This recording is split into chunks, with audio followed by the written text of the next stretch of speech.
নমস্কার বন্ধুরা, গল্পের চিলেকোঠা পরিবারে আপনাদের সকলকে স্বাগত জানাই। আমি সায়নী। আমাদের আজকের নিবেদন বিখ্যাত সাহিত্যিক দিব্যেন্দু পালিত রচিত দুটি গল্প, প্রেমিক ও প্রাক্তন প্রেমিক। গল্পটি কেমন লাগলো কমেন্টে জানাবেন। যদি ভালো লাগে লাইক করবেন, আর চ্যানেলটিতে যদি নতুন হয়ে থাকেন সাবস্ক্রাইব করবেন। তবে চলুন শুনে নেওয়া যাক শ্রী দিব্যেন্দু পালিত রচিত প্রেমিক।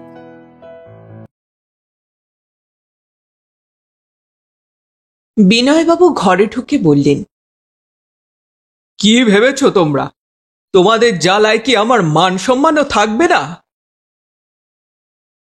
ভোর হয়ে গেলেও তখনও আলো ফোটেনি। বর্ষার আকাশ অনড় হয়ে আছে মেঘে। শেষ রাতে বৃষ্টি হয়েছিল। একটা সময় ছিল তখন বিনয়বাবুর বাড়িতে প্রায় যাতায়াত করতাম আমি। এতদিনের পরিচয়ে গ্যারেজের ওপর আমার ছোট্ট কিন্তু ছিমছাম ফ্ল্যাটটির হদিশ পাওয়া বিনয়বাবুর পক্ষে অসম্ভব নয়। আমার মনে পড়ল একবার কি কারণে যেন তার গাড়িতে লিফট দিয়েছিলেন আমাকে। আর এই বাড়িটার রং চিরকেলে লাল। মনে রাখা কি আর এমন কঠিন? কিন্তু এখন আমি অবাঞ্ছিত। তাই সজল ভোরবেলায় আমি হেন অবাঞ্ছিত জনের ঘরে বিনয়বাবুর আবির্ভাবে স্পষ্টতই বিচলিত হলাম। চায়ের কাপে চুমুক দিয়ে তখন সবেমাত্র খবরের কাগজ নিয়ে বসেছি। বিছানাটা আগোছালো। আমার বেশবাসও কোনো আগন্তুকের চোখের পক্ষে দূরস্থ নয়। চেয়ারটা তাড়াতাড়ি এগিয়ে দিয়ে বললাম, আর এই সকালে আপনি? বসুন বসুন। বসবো না, বসবার জন্যে আমি আসিনি। আমার আপ্যায়নে একটু ভাবান্তর ঘটল না বিনয়বাবুর। যেমন কে তেমন অস্থির দেখাচ্ছিল তাকে। ঘরের সর্বত্র চোখ বুলিয়ে বললেন, অপর্ণা কোথায়? রাত্রে বাড়ি না ফিরে কোথায় গেছে আমাকে বলো, না হলে আমি পুলিশে খবর দিতে বাধ্য হব। আমি আকাশ থেকে পড়লাম। ভদ্রলোক কি বলছেন? কেন বলছেন? কিছুই বোধগম্য হল না। অপর্ণা বাড়ি ফেরেনি সেটা অবশ্যই চিন্তার কথা, কিন্তু তার খোঁজে এখানে আসার কি মানে হয়? কৈফিয়ত তলব করার মতো করে বললাম মনে মনে, অবশ্য কাল রাতের ট্রেনে জামশেদপুরের থেকে ফিরেছি আমি কলকাতায়। বিনয়বাবুর কথাবার্তা আমার কাছে ধাঁধার মতো মনে হওয়াটাই তো স্বাভাবিক। কোনো রকমের সামলে নিয়ে বললাম, অপর্ণা বাড়ি ফেরেনি? তাহলে গেল কোথায়? সেটা জানতেই তো ছুটে এসেছি, নাকি তোমার মুখ দেখতে এসেছি? রাগে উত্তেজনায় বিনয়বাবুর ভরাট মুখে একটা লাল আভা ফুটে উঠল। ধপ করে চেয়ারটায় বসে পড়ে বললেন, তোমরা কি ভেবেছ আমার মান সম্মান নেই? আমি জানি ওই স্কাউন্ড্রেলটাই ওকে ভাগিয়ে নিয়ে গেছে, কিন্তু আমিও ছাড়বো না। ওর এক শেষ দেখে আমি ছাড়বো। হঠাৎ চেয়ার ছেড়ে উঠে দাঁড়ালেন বিনয়বাবু। দরজা পর্যন্ত এগিয়ে গিয়ে চাপা গলায় বললেন, এ কেমন মেয়ে, নিজের ভালো বোঝে না। She must come back, otherwise. অবাক হলেও আমি ততক্ষণে ব্যাপারটা কিছুটা আঁচ করতে পেরেছি। কোনো রকমে তাকে নিরস্ত করে বললাম, আগে আপনি এখন বাড়ি যান, আমি দেখছি। ও নির্মলের ওখানে যাবে অথচ রাত্রে বাড়ি ফিরবে না, এটা হতে পারে নাকি? কোনো আত্মীয় স্বজনের বাড়িটারি? আত্মীয় বলতে তো ওর মামার বাড়ি, তারা এখন পুরীতে। ওহ, একটা পেটি স্কুল মাস্টারের সঙ্গে। ছি ছি ছি ছি, আমার মেয়ে যে এমন করবে আমি ভাবতেই পারছি না। ইম্পসিবল। দ্রুত নিচে নেমে এসে গাড়িতে উঠতে উঠতে বিনয়বাবু বললেন। বিনয়বাবুর উৎকণ্ঠিত কণ্ঠস্বর আমাকে ক্ষুব্ধ করল। কি করা যায়? কি করে অপর্ণাকে ফিরিয়ে আনা যায়? কিছুই মাথায় ঢুকছিল না আমার। স্পষ্ট করে কিছু না বললেও তিনি মিথ্যে বলবার লোক নন। অপর্ণা কিছুদিন থেকে মরিয়া হয়ে উঠেছিল, কিন্তু বিনয়বাবুর সন্দেহ যদি সত্যি হয় তাহলে নিশ্চয়ই সে বাড়াবাড়ি করেছে। 24-25 বছরের একটি যুবতীর পক্ষে রাত্রে বাড়ি না ফেরা শুধু তার বাবা মার পক্ষে অসম্মানের নয়, জানাজানি হলে অপর্ণার পক্ষেও খারাপ। ও কি সত্যি এতটা বেপরোয়া হয়ে উঠেছে? পুরনো রাগটা চাগিয়ে উঠল মাথায়। ভাবলাম, এ নিয়ে নির্মলের সঙ্গে একটা বোঝাপড়া হওয়া দরকার। আমি নির্মলের চেয়েও ওয়েল অফ। নির্মলকে সন্দেহ করা সত্ত্বেও বিনয়বাবু যে আমার কাছে ছুটে এসেছেন, তারও কি কোনো পরোক্ষ অর্থ থাকতে পারে? যাই হোক, এসব ভাবতে ভাবতেই তৈরি করে নিলাম নিজেকে। নির্মল অপর্ণা, অপর্ণা নির্মল।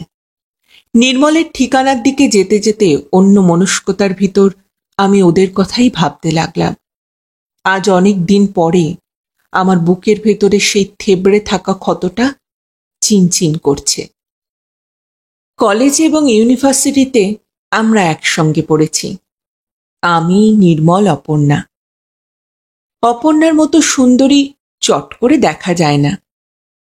ও এমন এক ধরনের মেয়ে, যুবক বয়সের শারীরিক প্রচণ্ডতায় খুব সহজেই যে আগুন লাগাতে পারে, যার কণ্ঠস্বর শুনলেই, যাকে দেখলে ভালোবাসা প্রখর হয়, কাছে পেতে ইচ্ছে করে।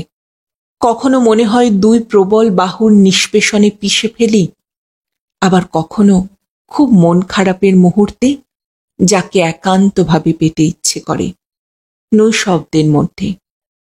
অপর্ণা ছিল ঠিক সেই রকম একটি মেয়ে। অপর্ণাকে নিয়ে আমাদের মধ্যে রেষারেষির অন্ত ছিল না। অপর্ণার মন পাবার জন্য কি অসম্ভব চেষ্টাই না করেছিলাম আমি। গোড়ার দিকে ওর সম্পর্কটা ছিল আমারই সঙ্গে, কিন্তু শেষ পর্যন্ত আমার সব চেষ্টা, সব ইচ্ছে ছাইচাপা দিয়ে অপর্ণা নির্মলকেই তার দেহ মনের একমাত্র দাবিদার ভেবে চলে গেল। কি পেয়েছিল অপর্ণা নির্মলের মধ্যে? সত্যি বলতে আমার সঙ্গে নির্মলের কোনো তুলনাই হয় না, হতে পারে না। চেহারায় নিতান্তই সাধারণ, ছাত্র হিসেবেও তেমন কিছু ভালো ছিল না নির্মল। এখন বরিশার দিকে একটা প্রায় গ্রাম্য স্কুলের মাস্টার। থাকে অবশ্য আমারই মতো একা একটা অন্ধকার ঘর ভাড়া করে। কিন্তু অন্যদিকে অপর্ণা সুন্দরী ও বুদ্ধিমতী, গানটানও জানে, কলকাতায় বিশাল বাড়ি, গাড়ি, বিখ্যাত অ্যাডভোকেট যার বাবা। এসব যতই ভাবি ততই আমার মাথার ভিতর সব হিসেব গন্ডগোল হয়ে যায়। অপর্ণার কথা ভাবতে ভাবতে আরো ভারী হয়ে এলো আমার নিঃশ্বাস। স্পষ্ট অনুভব করলাম, নির্মলের সঙ্গে ও যতই ঘনিষ্ঠ হোক না কেন, এখনো আমি ভালোবাসি অপর্ণাকে, যে কোনো মূল্যেই পেতে চাই ওকে। এখনো ঘুমের মধ্যে সে আমার চুলে বিলি কেটে যায়। তার দীর্ঘ চুম্বনের কল্পনায় অনেক রাতে আমি বিছানায় জেগে উঠে বসি। এতক্ষণে মেঘ কেটে হালকা রোদ উঠে পরিষ্কার হয়েছে আকাশ। নির্মলের ওখানে পৌঁছাতে দেখলাম বিছানায় উপর হয়ে পরীক্ষার খাতা দেখছে সে। আমাকে দেখে ব্যস্ত হয়ে পড়ল, বলল, আরে তুমি, এসো এসো। নির্মলের ঠোঁটে আলগা হাসি।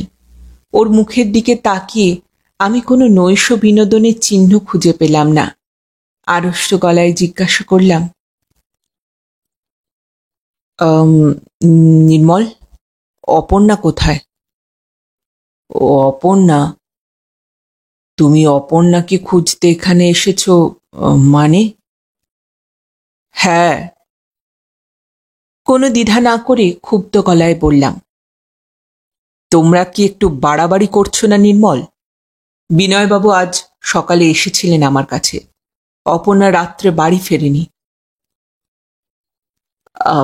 কিন্তু আহ, সময় নিয়ে নির্মল বলল, অপর্ণার সঙ্গে আমার দেখা হয়েছিল তো কাল সন্ধেবেলায়। ওখান থেকে ওর মামার বাড়ি যাবার কথা। মামা বাড়ি? ওর মামারা এখন পুরীতে? উম, হ্যাঁ, কিন্তু অপর্ণা যে বলল। অপর্ণা কি মিথ্যে বলবে? নির্মলের সামনে দাঁড়িয়ে ঈর্ষা ও রাগে আমার চোয়াল শক্ত হয়ে উঠেছে ততক্ষণে। বললাম, তুমি যে সত্যি বলছো তার কি প্রমাণ আছে? নির্মল একটু চুপ করে থাকলো, কি যেন ভাবল, তারপর বলল, তুমি এটা এটা কেন ভাবছো যে ও এখানে রাত কাটাবে? আমি বা তা চাইবো কেন? নির্মলের শেষের কথাগুলো আমার কাছে তেমন জরুরি মনে হলো না। আমার প্রশ্নের উত্তর আমি আগেই পেয়েছি। নিজেকে সামলে নিয়ে বললাম, আমি কিছু ভাবছি না নির্মল। ভদ্রলোককে ছুটে আসতে দেখে আমার খারাপ লাগলো, তাই এসেছিলাম। অপর্ণা তাহলে ওর মামার বাড়িতেই গেছে? যাক, চলি আমি। আরে একটু দাঁড়াও দাঁড়াও, আমিও বেরুবো, কথা আছে। খাতাগুলো গুছিয়ে রেখে নির্মল বেরুবার জন্য তৈরি হচ্ছিল। চুপচাপ দাঁড়িয়ে আমি ওর ঘর, খড়ের দিন আসবাব, বিবর্ণ দেওয়াল লক্ষ্য করতে লাগলাম। দেখতে দেখতে শিথিল হয়ে এলো আমার হাত পা। যদি এমন হয়, আমি ভাবলাম, ওদের বিয়ে হলো, অপর্ণা এসে উঠল এই ঘরে, ও কি থাকতে পারবে? মুহূর্তে আমার চোখে ভেসে উঠল বিনয়বাবুর নিউ আলিপুরের বাড়ি। সেখানে অপর্ণার জন্য আলাদা ঘর, আলাদা বাথরুম। দৈর্ঘ্য প্রস্থে ওই বাথরুমের আয়তনই তো নির্মলের ঘরের চেয়ে কম নয়। অনেকদিন আগে এক সন্ধ্যায় অপর্ণার ঘর থেকে ভেসে আসা পিয়ানোর শব্দে বেজে উঠেছিল আমার রক্ত। সেই অপর্ণাকে এখানে কল্পনা করা যায় না। নির্মল বলল, চলো বাইরে বেরিয়ে একটু চা খাই। টানা 2 ঘন্টা খাটা দেখেছি, ঘাড়ে ব্যথা হয়ে গেছে। নির্মলই আগে বেরুলো। পিছন থেকে আমি ওর ক্লান্ত শরীর লক্ষ্য করলাম। দুঃখী মানুষদের বোধহয় এরকমই চেহারা হয়, ভিতর ফাঁপা গাছের মতো, যে কোনো মুহূর্তেই হেলে পড়তে পারে। কিন্তু সম্ভবত এটা আমার কল্পনা। আমি জানি এই মুহূর্তে নির্মলের চেয়ে সুখী আর কেউই নেই। বন্ধু হলেও ও আমাকে বঞ্চিত করেছে, কোনো পাত্তাই দেয়নি অপর্ণার প্রতি আমার আকর্ষণকে। ওর জন্যে আমি দুঃখিত হব কেন? কাছে একটা রেস্তোরাঁয় ঢুকে মুখোমুখি বসলাম আমরা। নির্মল চা বলল। ক্লান্তির মধ্যেও ওর চোখে একটা সরল হাসি ফুটেছে। আমার ঈর্ষা বোধ হলো। ওই হাসির উৎস আমি জানি। নির্মল হয়তো আমার আর অপর্ণার আগের সম্পর্ক স্মরণ করে এখনো করুণা করছে আমাকে। ওর চোখে চোখ রাখতেও অস্বস্তি হচ্ছিল আমার। বয় চা দিয়ে যাওয়ার পর নির্মল হঠাৎ জিজ্ঞাসা করল, কিছু খাবে? আমি না বললাম। খেতে পারো, এখন মাসের শুরু, খুব একটা গরিব অবস্থায় আমি নেই। অসহ্য। নির্মল যেন তার দৈনকী সম্পদ হিসাবে ব্যবহার করতে চাইছে। ওর সামনে নিজেকে কেমন খেলো মনে হলো আমার।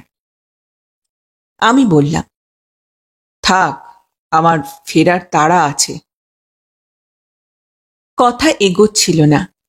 খানিক চুপচাপ বসে থাকার পর নির্মল বলল, অপর্ণা বিয়ের জন্য খুব ব্যস্ত হয়ে পড়েছে, তুমি কি করতে বলো? বেশ তো। আত্মরক্ষার চেষ্টায় উল্টো গলায় বললাম, এভাবে ব্যাপারটাকে ঝুলিয়ে রেখে লাভ কি? অনেকদিন তো হলো, যত দেরি করবে ততই ঘোরালো হবে ব্যাপারটা। নির্মল বলল, হ্যাঁ, মানে বাড়িতে ও খুব শান্তিতে নেই। ওর বাবাকে তো তুমি জানো, আমাকে উনি অ্যাকসেপ্ট করতে পারছেন না। অপু আমাকে কাল বলছিল বাড়িতে থাকার ওর পক্ষে সম্ভব হচ্ছে না। নির্মলের কথাগুলো আমার বিশেষ অচেনা লাগলো না। খেলাটা কি তাহলে শেষ হয়ে গেল? বিচলিত হয়ে আমি ভাবলাম, যা স্বাভাবিক এক্ষেত্রে কি তাই ঘটতে যাচ্ছে? কিছু বলতে হবে বলেই বললাম, তা তুমি কি ভাবছো? নির্মল বলল, ভাবা আমি ছেড়ে দিয়েছি জানো তো। আমি কোনোদিনই ভাবিনি, এখনো ভাবছি না খুব একটা, কিন্তু এই বিয়েটা বোধহয় না হলেই ভালো হতো। আমার সন্দেহ হয় শেষ পর্যন্ত অপু হয়তো আমার জীবন সহ্য করতে পারবে না। অবান্তর ভেবে আমি কিছুই জবাব দিলাম না। নির্মল বলে চলল, কাল ওকে অনেক বুঝিয়েছে, শুনতে চায় না, দেখি আবার বোঝাবো। আচ্ছা চলো, বেরোনো যাক। ফেরার রাস্তায় অনুভব করলাম বুকের ভিতর ঘন ও ভারী হয়ে উঠছে আমার নিঃশ্বাস। ভাবলাম, অপর্ণা যে নির্মলের সঙ্গে রাত কাটায়নি, তার মামার বাড়িতেই গেছে, ওর বাবার কাছে সে খবর পৌঁছে দেবার দায়িত্ব আমাকে নিতে হবে কেন? বস্তুত এক ধরনের ক্ষোভ পাগল করে তুলছিল আমাকে। এমন কিছু কি একটা ঘটতে পারে না যাতে অপর্ণা ও নির্মল বরাবরের মতো আলাদা হয়ে যায়? রোজই তো কলকাতার রাস্তায় কত দুর্ঘটনা ঘটে, কত লোক মারা যায়। তেমনিভাবে খুব সহজে এদের মধ্যেই একজন তো চলে যেতে পারে। কে যাবে? নির্মল না অপর্ণা? না না, অপর্ণা নয়, অপর্ণা নয়। কিন্তু আমার কোনো ইচ্ছেই কার্যকর হলো না। কিছুদিনের মধ্যেই রেজিস্ট্রি করে বিয়ে করল ওরা। সাক্ষী হিসাবে নির্মল তার এক দুঃসম্পর্কের দাদাকে ডেকে এনেছিল, অপর্ণা এনেছিল ওর বন্ধু শ্যামলীকে। আর আমি, অপর্ণা এবং নির্মল দুজনেই আমাকেও খবর দিয়েছিল। আমার সমস্ত ঈর্ষা, দুঃখ, যন্ত্রণা উস্কে দিয়ে সেদিন আরো চমৎকার হয়ে উঠল অপর্ণা। শুধু নিজের জন্য নয়, আমার কষ্ট হচ্ছিল অপর্ণার জন্যেও। নির্মল তো ওর যোগ্য নয়, আমিও কি যোগ্য ছিলাম? এসব দার্শনিক চিন্তার জেরও বেশিক্ষণ থাকল না মনে অবশ্য। ম্যারেজ রেজিস্ট্রারের চেম্বার থেকে বেরিয়ে রেস্তোরাঁয় কিছু খাওয়া দাওয়া হলো, খানিক রঙ্গরসিকতাও। চোরা চোখে সারাক্ষণ আমি লক্ষ্য করছিলাম অপর্ণাকে। এখন ওকে দেখাচ্ছে রানীর মতো, চোখে মুখে ফুটে উঠেছে পুরুষের অধিকারে চলে যাওয়া নারীর লাবণ্য। আমার বুকের ভিতরে একটা সুন্দর স্বপ্ন ধীরে ধীরে গুড়িয়ে যেতে থাকলো। এমনই কি হবার কথা ছিল? ভাবলাম, একদিন খুব কাছাকাছি এসেও যে অপর্ণা প্রত্যাখ্যান করেছিল আমাকে, আমার তো প্রতিশোধ নেওয়া উচিত ছিল তার ওপর। বদলে আমি সাক্ষী হয়ে থাকলাম ওর বিয়ের। সম্পর্কটা তাহলে শেষই হয়ে গেল, সেই সঙ্গে সব সম্ভাবনাও। ভাবতে ভাবতেই আমার শরীরে ঘনিয়ে এলো প্রতিশোধ নেবার ইচ্ছে। রেস্তোরাঁ থেকে বেরিয়ে নির্মলের দাদা আর শ্যামলী চলে গেল। আমিও যাচ্ছিলাম, কিন্তু অপর্ণা যেতে দিল না।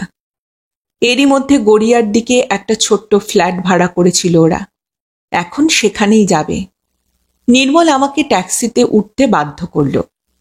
ড্রাইভারের পাশের সিটে বসে সারাক্ষণ সামনের রাস্তার দিকে তাকিয়ে থাকলাম আমি। কঠোর হয়ে উঠল চোয়াল। পিছনে বসে আছে আমার দুই আততায়ী। আমাকে খুন করার পর আজ রাতে ওরা শরীরে শরীর ঘষে নিশ্চিন্ত হয়ে ঘুমোবে। অনেকটা রাস্তা এগিয়ে আসার পর অপর্ণা বলল, কি চুপ করে আছো কেন? তোমাকে হঠাৎ ভীষণ গম্ভীর লাগছে যে। বুঝলাম না অপর্ণা আমাকে ঠাট্টা করল কিনা। বললাম, না কিছু নয়। আমি জানি তুমি এখন কি ভাবছ। অপর্ণার কথা শুনে এই প্রথম আমি পিছনে ফিরে তাকালাম। অপর্ণার ঘাড়ের পিছন দিয়ে ঘুরে নির্মলের একটা হাত ঘিরে রেখেছে ওকে। অসম্ভব। আমার মাথায় আগুন জ্বলে উঠল। অপর্ণা কি বলবে এরপর? এমন কিছু কি যা আমাকে আরো ছোট করে দেবে? কি ক্ষতি করেছি আমি ওর? আমি তা হতে দেব না, কিছুতেই না। আমি বা অপর্ণা কিছু বলবার আগে অবশ্য নির্মল বলল, অপু, তোমার বন্ধুকে একদিন আমাদের সঙ্গে খেতে ডাকো না। অপর্ণা বলল, ও হ্যাঁ, এসো না একদিন, পরশু রবিবার আসবে। অসহ্য, সমস্ত ব্যাপারটাকে অসহ্য মনে হচ্ছিল আমার কাছে। এসব কি রসিকতা! বিয়েতে নিমন্ত্রণ করে জোর করে গাড়িতে উঠিয়ে এরপর খাবার নিমন্ত্রণ করা!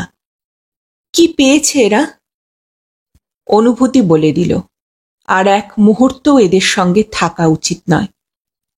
ট্যাক্সি ড্রাইভারকে গাড়ি থামানোর নির্দেশ দিয়ে অন্ধকারেই অপর্ণার মুখের দিকে তাকালাম আমি। দুজনেই অবাক হলো। অপর্ণা বলল, এমা, কি হলো, নেমে যাচ্ছ যে? হ্যাঁ, একটু কাজ আছে আমার। তোমরা একটু গুছিয়ে নাও, তারপর একদিন যাওয়া যাবে। একটু থেমে বললাম, আর হ্যাঁ, তোমার অসুখটার ব্যাপারে সাবধান থেকো অপর্ণা। এসব চেপে রাখতে নেই। এখন তোমার বাবা তো আর দেখছেন না। নির্মলকে খুলে বলো সব। অস্ফুটে উচ্চারণ করল নির্মল। অসুখ? চমকে উঠে অপর্ণা বলল, কি কি বলছো এসব? আমার তো কোনো অসুখ নেই। লুকিয়ে রেখে লাভ নেই অপর্ণা। তুমি জানো কেন তোমার বাবা বিয়েতে রাজি হচ্ছিলেন না। নির্মলের প্রতি তোমার একটা দায়িত্ব আছে। ট্যাক্সির দরজাটা বন্ধ করবার আগে আমি বললাম, ভয় কি? এখন নির্মলই তোমার সব। একদিন যা আমাকে বলতে পেরেছিলে তা নির্মলকে বলতে পারবে না? দেখলাম ট্যাক্সির অন্ধকারে স্তম্ভিত মুখে পরস্পরের দিকে তাকিয়ে আছে ওরা। পরের মুহূর্তেই ট্যাক্সিটা আমাকে ছেড়ে এগিয়ে গেল। অনেকদিন পর হাসিতে খলবল করে উঠল আমার বুক। চমৎকার, চমৎকার হয়েছে। আমি জানি অপর্ণার অসুখ কোনো দিনও সারবে না। আর যত দিন যাবে আমার কথার বিষে অসুখটা নির্মলের মধ্যেও সংক্রামিত হবে ক্রমশ। ও সন্দেহ করবে অপর্ণাকে। তেমন তেমন হলে অপর্ণাও কি ঘৃণা করতে শুরু করবে না ওকে? প্রতিশোধ নিতে পারার আনন্দে আমার পা দুটো এরপর সাবলীল হয়ে উঠল। চমৎকার, সত্যিই চমৎকার হয়েছে। শেষ হলো আজকের প্রথম গল্প, শ্রী দিব্যেন্দু পালিত রচিত প্রেমিক। আজকের দ্বিতীয় গল্প, শ্রী দিব্যেন্দু পালিত রচিত প্রাক্তন প্রেমিক। মিনিবাসে উঠে আর একবার চিঠিটা পড়ল অশোক। তুমি 5টার আগেই চলে এসো, আজ তোমার জন্মদিন, দেখেছ আমার কেমন মনে আছে। তারপর আবার ভাঁজ করে রেখে দিল পকেটে। গোটা চিঠির কয়েকটি মাত্র লাইন, এর বেশি আর পড়বার দরকার হলো না। মনে আছে, সবই মনে আছে মাধুরীর। এই 6 বছরে এত দীর্ঘ একটা সময়ে অসংখ্য ফুল ঝরে গেছে, পুরনো হয়েছে ক্যালেন্ডারের অনেকগুলি পাতা, কিন্তু মাধুরী ভোলেনি। সেই একই রকম ভাষা, শুধু অক্ষরগুলিই যা পুরু হয়েছে একটু। বুকের ভিতর ছোট্ট একটা মোচড় খেল অশোক। মনে পড়ল 6 বছর বেড়ে গেছে তার। এই 6 বছরে একবারও কারো তার জন্মদিনের কথা মনেও পড়েনি, অথচ মাধুরী এখনো ভোলেনি। একটা স্টপ আগেই মিনিবাস থেকে নেমে পড়ল অশোক। হাতে সময় নিয়ে আসতে লিখেছে মাধুরী, কিন্তু এখনো 5টা বাজেনি। এখনো আঁচ আছে পুবের রোদ্দুরে। পিচের রাস্তাটা যেন হাসছে হা হা করে। সামনে আরও একটা স্টপ হেঁটে যেতে কিছুটা অন্তত সময় লাগবে।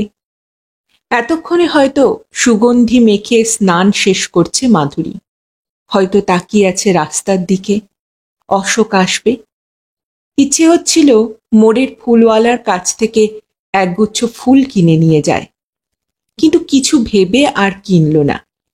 সামান্য ফুল উপহার দিয়ে আজ সে মাধুরীকে খুশি করবে না, আরো কিছু চাই, আরো বেশি কিছু।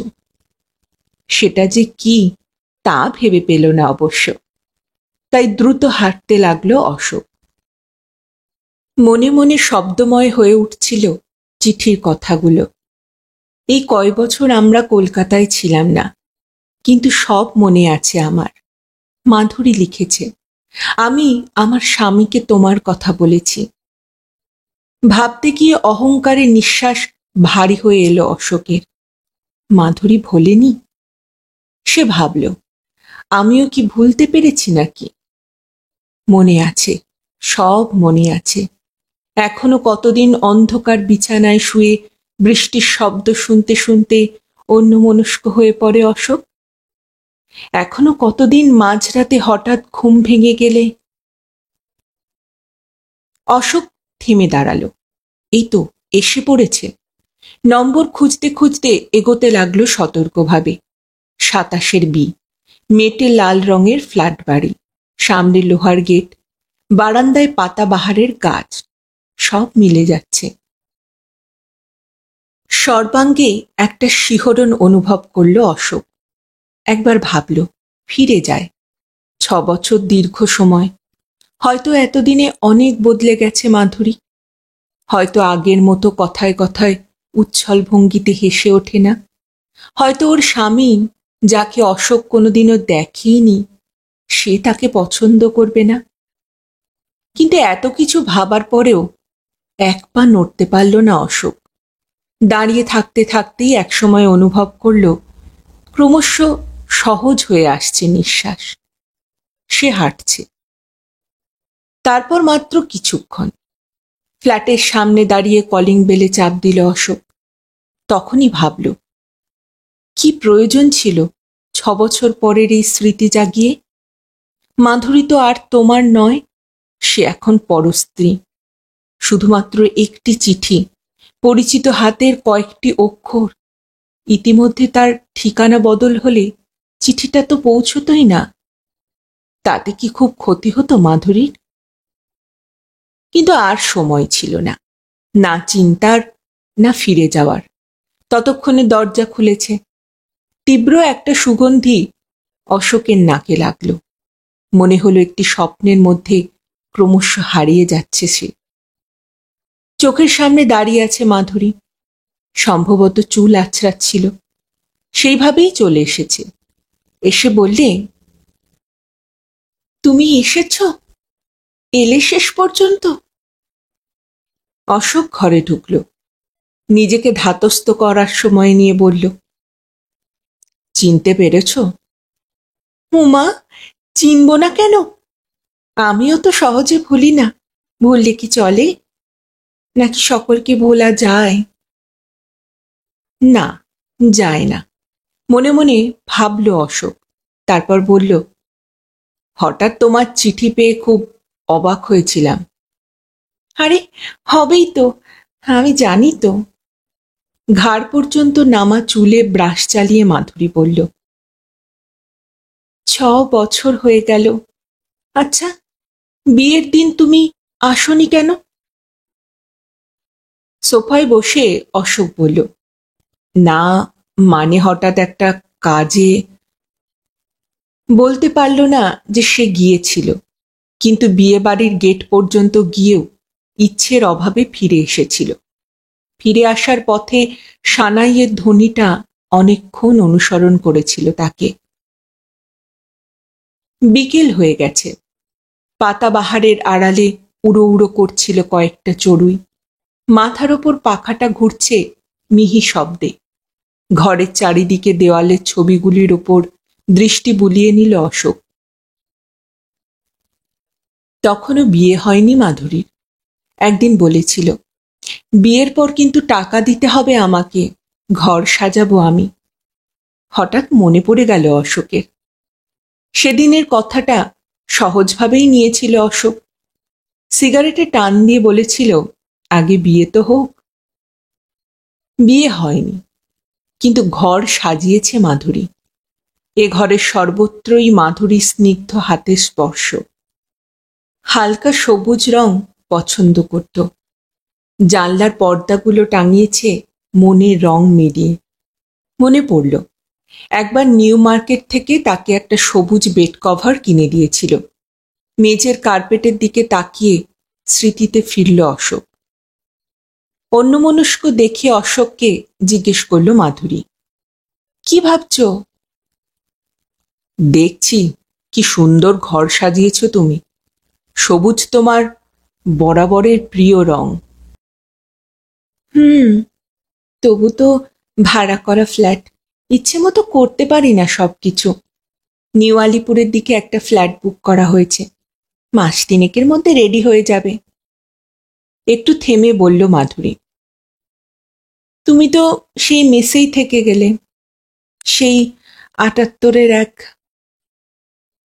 হ্যাঁ, চিঠিটা তো সেখানেই লিখেছিলে। আমি জানতাম ওখানেই পাবো।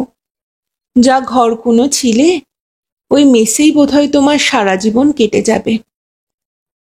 সারা জীবন? হয়তো হয়তো কেটে যাবে। এখন ৩৪, আর কতদিন বাঁচব? ২৫ বছর, ৩০ বছর। ম্লান হাসলে অশোক। কি স্টাফি ঘরটা তোমার, কি করে যে থাকো? এখনো একাই আছো নাকি আর কেউ জুটেছে? না, একাই। দূরের জানলার পর্দা সরিয়ে বাইরে কি যেন দেখল মাধুরী। ওর স্বামীর কি বাড়ি ফেরার সময় হলো? ফিরে এসে বলল, কি কাণ্ড দেখো, কি খাবে জিজ্ঞেস করতেই ভুলে গেছি তোমাকে। চা না কফি? সফট ড্রিঙ্কস তো নিতে পারো। জানো, তোমার জন্য আজ পুডিং বানিয়েছি নিজের হাতে, আর চিংড়ি কাটলেটও। আমাদের কুকটা খুব এফিশিয়েন্ট, দিল্লিতে থাকতে পেয়েছি লোকটাকে। ও আবার বিরিয়ানি স্পেশালিস্টও। অফিসের বড় সাহেবের কথা মনে পড়ে গেল অশোকের। রোজ লাঞ্চে ফিশ ফ্রাই কিংবা চিকেন কাটলেট মোজ করে খায় লোকটা। এই ভালো, সুখে আছে মাধুরী। এত সুখে, এমন স্বাচ্ছন্দ্যে আমি কি তাকে রাখতে পারতাম? অশোক বলল, সফট ড্রিঙ্কসই তো ভালো। বসো, আমি নিয়ে আসছি। মাধুরী চলে গেল। ঘরটা ক্রমশ আবছা হয়ে উঠছে। আবার বোধহয় মেঘ করেছে। কটা বাজল? হাতে সময় নিয়ে আসতে বলেছিল মাধুরী, কিন্তু কেন? এরকম উত্তরহীন সময় কাটানোর চেয়ে ফিরে গেলেই কি ভালো হতো না? ৬টায় বাড়ি ফিরবে নিশ্চয়ই মাধুরীর স্বামী, তার আগেই। মাধুরী ফিরে এলো। প্লেটের ওপর কাঁচের গ্লাসে পেপসি বা কোক। অশোকের দিকে এগিয়ে দিয়ে আলতো গলায় জিজ্ঞেস করল, আচ্ছা, তুমি কেমন আছো? ভালো। তুমি? খুব ভালো। উজ্জ্বল হয়ে উঠল মাধুরীর চোখ দুটো। সেই চোখ, সেই একই রকম দৃষ্টি। শরীরে মেদ জমেছে একটু, কিন্তু সুন্দর হয়েছে আরো। দুঃখিত মনেও মুগ্ধতা এড়াতে পারল না অশোক। হঠাৎ ব্যস্ত হয়ে উঠল মাধুরী। উঠে পায়চারি শুরু করল ঘরের মধ্যে। আবার জানলার পর্দা সরিয়ে কি যেন দেখল বাইরে। তারপর বসতে বসতে বলল, ছেলেটা কুকের সঙ্গে দোকানে গেছে, এখনো ফিরছে না কেন তাই ভাবছি। তোমার ছেলে? হ্যাঁ। সলজ্জ আভা ছড়িয়ে পড়ল মাধুরীর চোখে। বলল, ওই একটি মাত্র ২.৫ বছর বয়স হলো। একটু থেমে জিজ্ঞাসা করল, আচ্ছা বলো তো, না দেখেই বলো, ও কার মতো দেখতে হয়েছে? অশোক হাসল। নিশ্চয়ই তোমার মতো। একেবারে ওর বাবার মতো। ঠান্ডা পানীয়ের শেষ চুমুকটা গলায় প্রায় আটকে গিয়েছিল অশোকের। সেটাকে নেমে যেতে দিয়ে প্রায় মরিয়া হয়ে বলল, তোমার কিছু মনে পড়ে মাধুরী? সঙ্গে সঙ্গে কোনো জবাব দিল না মাধুরী। গালে হাত দিয়ে কি যেন ভাবল কিছুক্ষণ। প্রতিটি অপেক্ষার মুহূর্ত ঘাম হয়ে জমতে থাকল অশোকের কপালে। সত্যি কি যে ছেলে মানুষই করেছি তখন, এখন ভাবলেও হাসি পায়। ছেলে মানুষই? জ্বালার মতো কি একটা যেন ছড়িয়ে পড়ল অশোকের মাথায়। মাধুরী হাসছে, আলো পিছলে যাচ্ছে তার ঝকঝকে দাঁতে। অস্বস্তি এড়াতে পারল না অশোক। এই কথা শোনাবার জন্যই কি জন্মদিনে তাকে ডেকে এনেছে মাধুরী? চোয়াল কঠিন হয়ে উঠল অশোকে। আর এক মুহূর্ত এখানে থাকা চলে না। অশোক উঠে দাঁড়ালো, আর তখনই উচ্ছ্বসিত হয়ে দরজার দিকে এগিয়ে গেল মাধুরী। ওরা এসে গেছে। বাইরের মোটরের হর্ন শুনেছিল অশোক। একটু পরেই ঘরে ঢুকলেন একটু স্থূলকায় এক ভদ্রলোক, পিছনে একটি শিশু এবং কুক। বুঝতে অসুবিধে হলো না অশোকের কে মাধুরীর স্বামী। অশোককে দেখে অবাক হলেন ভদ্রলোক। মাধুরীর দিকে তাকিয়ে বললেন, ইনি? বুঝতে পারছ না? গলায় সামান্য রহস্য মিশিয়ে মাধুরী বলল, আরে সেই যে বলেছিলাম গো। ও হো হো হো হো। শব্দ করে হাসলেন ভদ্রলোক। তার মুখের সেই গহ্বরের দিকে তাকিয়ে অশোকের মনে হলো একটা জলহস্তি যেন শিকার ধরবার আগে মুখ খুলেছে। হাসি থামিয়ে বললেন, বেশ বেশ, দেখে আনন্দ হলো। Welcome, most most welcome. চোখের সামনে গোল হয়ে ঘুরছে একটা অস্বীকারের বিন্দু। অশোক জবাব দিল না। তা আজ নাকি আপনার জন্মদিন, মাধুরী বলছিল সকালে। তার আবার সেলিব্রেট করার ভীষণ শখ। একটা উপলক্ষ না হলে তো হয় না। কাচের গ্লাসটা তখনও ছিল হাতের সামনে। ইচ্ছে হলো ছুঁড়ে মারে মাধুরীর মুখের ওপর, কিন্তু কিছুই করল না অশোক। শুধু দেখল যেখানে ছিল সেখান থেকে সরে গিয়ে তার স্বামীর সামনে দাঁড়িয়েছে মাধুরী। তারপর ভদ্রলোকের গলার টাইটা খুলে দেওয়ার জন্য হাত বাড়ালো। একটা দীর্ঘশ্বাস সংবরণ করল অশোক। জানে সে আজকের উপলক্ষ তাকে নিয়ে হলেও সে এখন শুধুই দর্শক।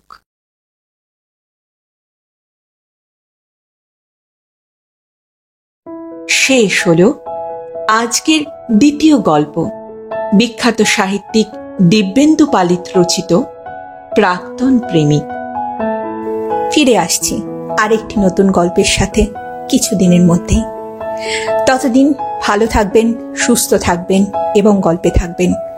আর আমার গল্পের পাঠ এবং উপস্থাপনা যদি ভালো লাগে তাহলে লাইক এবং কমেন্ট করতে ভুলবেন না। আর অবশ্যই যদি চ্যানেলটিতে নতুন হয়ে থাকেন সাবস্ক্রাইব করবেন। এতে আমার উৎসাহ এবং কনফিডেন্স আরো বাড়বে। আজ এখানেই বিদায় নেব, আবার দেখা হচ্ছে। নমস্কার।